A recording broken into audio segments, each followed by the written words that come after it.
عمران خان نے جیل سے IMF کو خط لکھ دیا اور ان کو کہا ہے کہ جی اگر آپ قرضہ دیتے ہیں تو میں ذمہ دار نہیں ہوں، اور عمران خان کے خط کی اتنی ویلیو ہے IMF کے سامنے کہ IMF والے جو ہے وہ سوچنے پر مجبور ہو گئے ہیں اور ابھی تک ان کا کوئی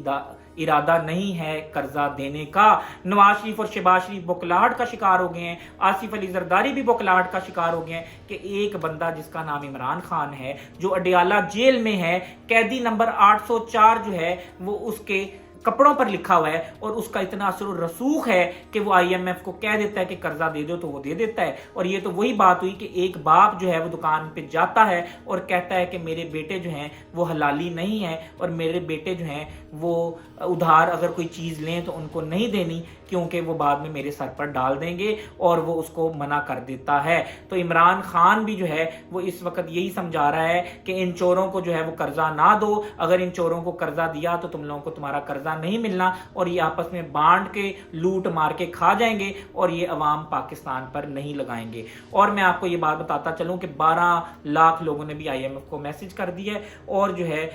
30 لوگ جو ہے امریکی پارلیمنٹ کے کانگریس کے انہوں نے کہا ہے کہ پاکستان میں فریڈم آف سپیچ نہیں ہے، آزادی اظہار رائے نہیں ہے اور جرنلسٹ کو گرفتار کیا جا رہا ہے، ان پر ظلم کیا جا رہا ہے، اور جو ہے انہوں نے یہ کہا ہے کہ عمران خان کے جو لوگ ہیں ان کے ساتھ الیکشن میں دھاندلی ہوئی ہے، فارم 45 کو جو ہے وہ رد کیا گیا ہے اور فارم 47 کے حساب سے جو ہے لوگ آئے ہیں اور انہوں نے اسمبلی میں حلف اٹھا لیا ہے۔ اور جو ہے حلف اٹھانا، ایک میں آپ کو بات بتاؤں کہ حلفن جیسے کہتے ہیں کہ میں یہ حلفن کہہ رہا ہوں تو اس کا مطلب یہ ہوتا ہے کہ اللہ کو حاضر ناظر جان کے کہہ رہا ہوں اور اللہ کی قسم کھا رہا ہوں، اور وہ لوگ جن کو پتا ہے کہ یہ الیکشن جھوٹے تھے اور ان کو مینڈیٹ نہیں ملا اور ان کو جتوایا گیا، ان کو شرم آنی چاہیے، اور آپ جو ہیں وہ اس دنیا میں بھی اور آخرت میں بھی رسوا ہو جائیں گے اگر آپ کو یہ بات جو ہے پتا ہے کہ آپ کا مینڈیٹ نہیں تھا اور آپ کو جتوایا گیا اور دھاندلی سے آپ لوگ آئے ہیں۔ آپ کو یہ چھوڑ دینی چاہیے تھی سیٹیں،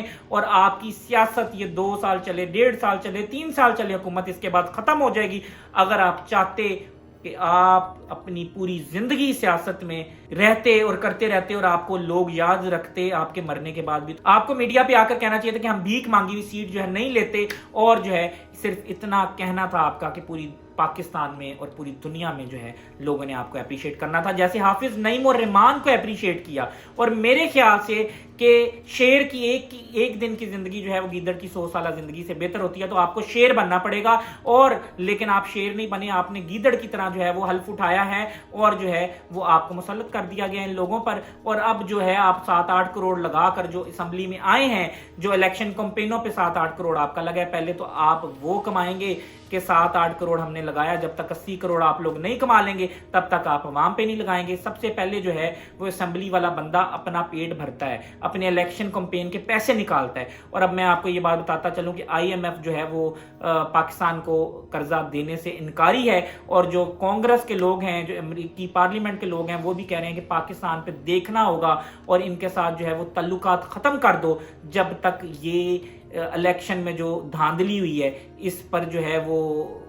ایکشن نہیں لیا جاتا، اور جو ہے وہ ان لوگوں کو جو ہے جن کا مینڈیٹ ہے ان کو نہیں دیا جاتا، اور فریڈم آف سپیچ کی بحالی نہیں ہوتی، رول آف لا کی بحالی نہیں ہوتی، تب تک پاکستان سے تعلقات ختم کر دیے جائیں۔ یہ امریکہ کے پارلیمنٹ کے 30 لوگوں نے جو ہے وہ کہا ہے، اور یہ بڑی اتھینٹک خبر ہے۔ اور جو میں آپ کو یہ بات بتاتا چلوں کہ اس وقت ترکی، سعودیہ یا جتنے اسلامی ملک بھی ہیں وہ بھی یہ چاہ رہے ہیں کہ عمران خان پاکستان کا وزیر اعظم بنے اور جس کا مینڈیٹ تھا اس کو دیا جائے، اور